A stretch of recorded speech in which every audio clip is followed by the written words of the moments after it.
Hey guys, I'm Adriana Natali, and today I'm going to tell you about how I not only survived but thrived in my Vipassana retreat.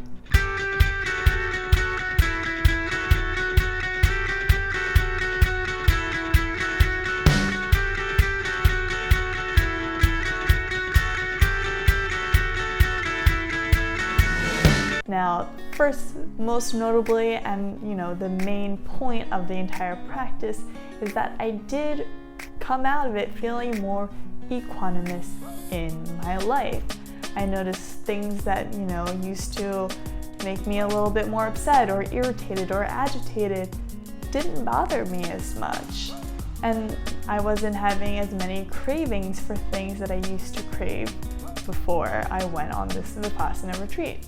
Overall, I found myself much more harmonious and peaceful. During my meditation experiences, I also had some very cool euphoric experiences. Now, Goenka himself will tell you that you don't want to be searching for positive sensations when you're going into meditation. However, most likely, they're going to happen if you just allow them and relax and not, start craving them. The meditation itself is really, really cool. For about 6 days, you're practicing just feeling every part of your body. And pretty early on, I could start sensing and feeling just this subtle vibration from every aspect of my body. And you just feel your whole body vibrating, which is really kind of cool. And this leads to euphoric experiences or feelings of being just blissed out. I also noticed very quickly how much more I could vividly remember my dreams. Now, for a long time, I hadn't been remembering my dreams when I wake up in the morning at all. But after day 1, I started remembering my dreams right away. And more vividly than I had in the past, which I thought was just an interesting side effect as well.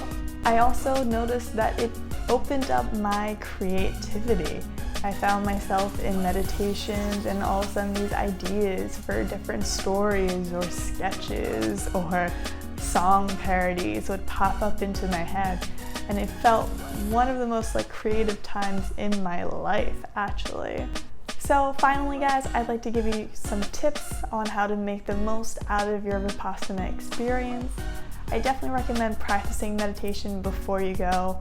You don't need to be practicing, sitting completely still for an hour. That will come to you during the 10 days. But you should practice meditating, even if it just starts with, 5 minutes or 10 minutes. Just the more you can practice, the more better prepared you're going to be for meditating 10 hours a day. Now, while you are there and you're doing the practice, what I found helped me a lot to remain equanimous was when, negative or what I perceived as negative emotions or feelings or sensations popped up.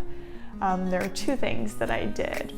One would remind myself that it's gonna be fine and that I'm okay. Another would be to be thankful for this experience because it allows you to have the opportunity to practice being okay with it and break the habit of just being used to averting the pain and the negativity that we don't want. I also recommend getting as many cushions as needed on the first day. If you need to sit up against a wall or need a chair even, definitely tell them at registration. Sure, Vipassana, you're going to feel pain and discomfort. That's natural, but it's not about suffering. So you don't need to feel like you need to suffer through it in order to get the most of it. You want to make sure that you can find a somewhat comfortable position that you can, sit in for up to an hour. Finally, I would recommend taking advantage of the nature that you are surrounded by. All the Vipassana centers, which they have all across the world, are all designed to be by big cities but outside of the big cities, and they're usually in really nice areas. I went to the one in Southern California. It was in 29 Palms, so basically the desert, but I really enjoyed, watching the sunrise and the sunset and all the stars and all of the critters that were around. I saw really cool species of squirrels that I had never, known existed before, and, lizards and iguanas and coyotes. So there's a lot to just explore in nature and to be present within nature and to really enjoy that. So those are all my tips about the Vipassana experience. Hopefully you guys found it helpful. If you have any questions, feel free to comment below, or if you've gone on a Vipassana 10-day meditation retreat, tell me about it in the comments as well. Thanks so much, guys, and see you next time.